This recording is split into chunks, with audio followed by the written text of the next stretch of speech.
जो हो जाए वो अपने घर वालों का सहारा जरूर बनेगी। सुबह उठकर तैयार होकर बाहर जाने लगी तो निकिता की माँ निकिता को बोली, निक्की, तुम इतने सुबह सुबह जा कहाँ रही हो?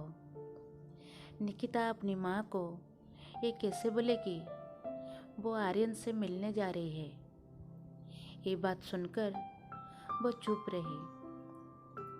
उसकी माँ उसकी खामोशी को समझ गई। उसकी माँ बोली, निक्की, ऐसा कोई काम ना करना कि तुम्हारा बीमार पापा का इज्जत मिट्टी में ना मिल जाए। सच में एक माँ अपनी संतान की मन को बहुत अच्छी तरह पढ़ लेती है। निकिता आज आर्यन से मिलने जा रही थी। उसे समझाने की वो उसकी राह देखना छोड़ दे, क्योंकि वो अपने परिवार के लिए कुर्बानी देने के लिए मजबूर है। निकिता ने आर्यन को शादी ना करने की मजबूरी बताई और बोली, तुम मेरी राह देखना छोड़ दो। मेरे लिए तुम अपनी लाइफ बर्बाद मत करो। किसी और से शादी करके खुश रहो। आर्यन ये बात सुनकर गुस्सा होकर कहा, तुम गलत कर रही हो निकिता। तुम्हें नौकरी करने की कोई ज़रूरत नहीं। मैं तुम्हारा परिवार को देखूंगा। क्या तुम्हारा परिवार मेरी परिवार नहीं है? तुम्हारी माँ पापा क्या मेरी माँ पापा नहीं है? मैं तुम्हारे परिवार को सपोर्ट करूंगा। मैंने तुम्हें बहुत प्यार किया है। मेरा वक्त, मेरा दिल, मेरा फीलिंग्स सब तुम्हारे लिए। मैं तुम्हारे सिवा और किसी के बारे में सोच भी नहीं सकता। निकिता आर्यन को कुछ नहीं बोली और वहाँ से चुपचाप उठकर चलने लगी। तो आर्यन ने कहा, निकिता, तुम बहुत गलत डिसीजन लिए हो।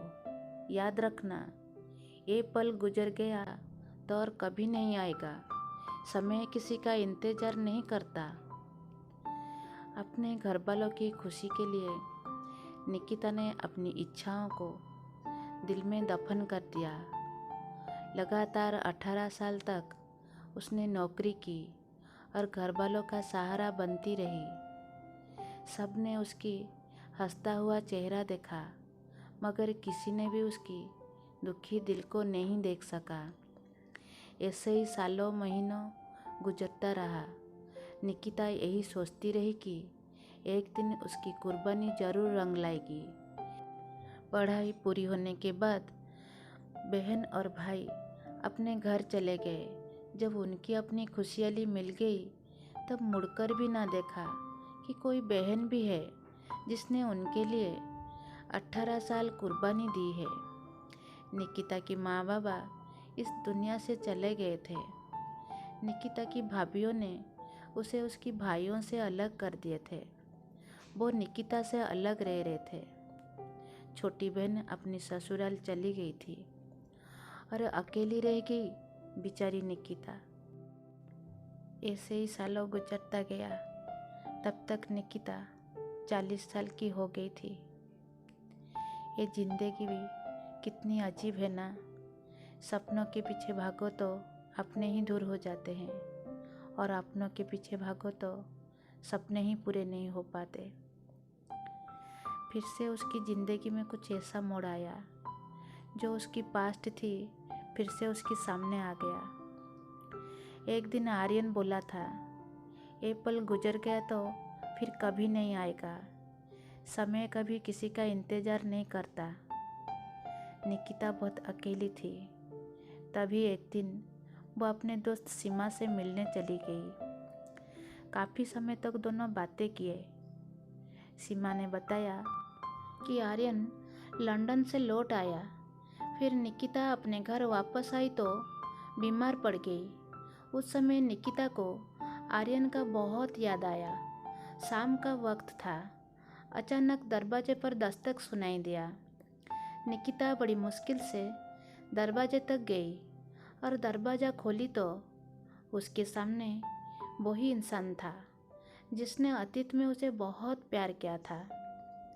जिंदगी भी कितनी अजीब है ना, जाने कब क्या हो जाए ये किसको पता। इतने सालों के बाद आर्यन को सामने पाएगा ये कभी वो सोची नहीं थी। आर्यन निकिता की दोस्त सीमा के साथ आया था। आर्यन ने कहा, निकी, तुम्हारे दोस्त को मजबूर करके हम यहाँ लाए हैं। ये दो ऐसी प्रेमी जोड़ी है जो एक प्यार को इजहार करता था पर दूसरी अपनी मजबूरियाँ के लिए चुप थी। प्यार में इजहार करना सबसे जटिल होता है। आर्यन कहा, हमने बोला था वक्त किसका इंतज़ार नहीं करता, लेकिन देखो हम तुम्हारे इंतज़ार कर रहे थे और अभी तक भी कर रहे हैं, क्योंकि हम वक्त नहीं हैं कि बेवफा भी नहीं है। तुम बेवफा थी और आज तुम कितनी अकेली हो, कोई तुम्हारा पूछने वाला नहीं है। उस दिन अगर तुम हमारी बात मान लेते तो आज हम तुम्हारा घर का सहारा बनता। निकिता बोली, आर्यन, तुम नहीं समझोगे। तुमने हमें प्यार किया था, लेकिन मैं प्यार नहीं की थी, तो मैं तुम्हारा एहसान कैसे लेती। हो सके तो मुझे माफ़ कर देना।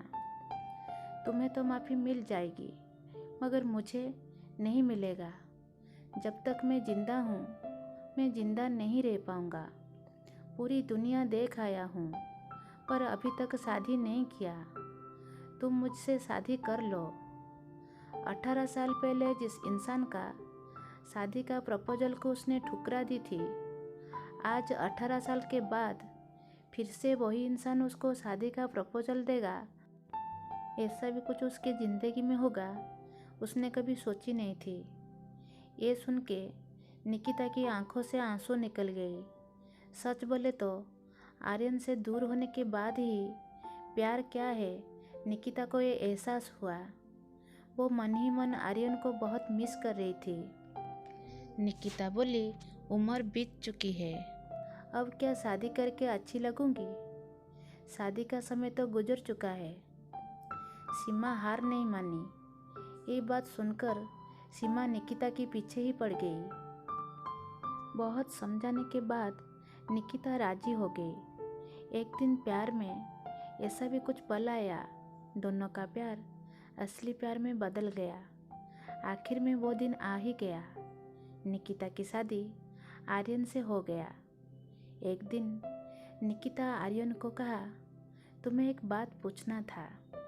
आर्यन कहा, हाँ बोलो।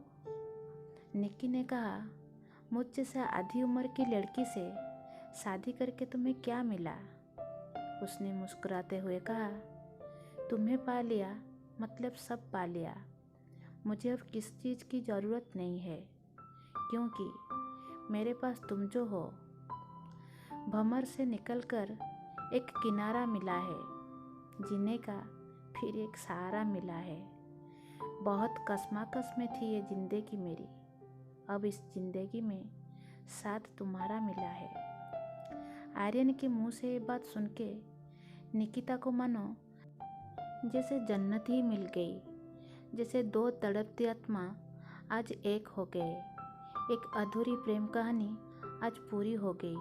दोस्तों, सच्चा प्यार ट्रू लव जिंदगी में सिर्फ एक बार होता है और किस्मत वालों को ही मिलता है। इसीलिए बड़ी सावधानी से अपनी लाइफ पार्टनर चुनिए। गलत लाइफ पार्टनर चुनने से आपके इमोशंस और फीलिंग्स का ही हनन होगा। दोस्तों, आशा करती हूँ आपको ये कहानी पसंद आई होगी। कहानी पसंद आई तो चैनल को लाइक कीजिए, शेयर कीजिए। चैनल पर नए हो तो चैनल को सब्सक्राइब कीजिए, ताकि जब भी मैं नई कहानी अपलोड करूँ उसकी नोटिफिकेशन आपको पहले मिल जाए। धन्यवाद।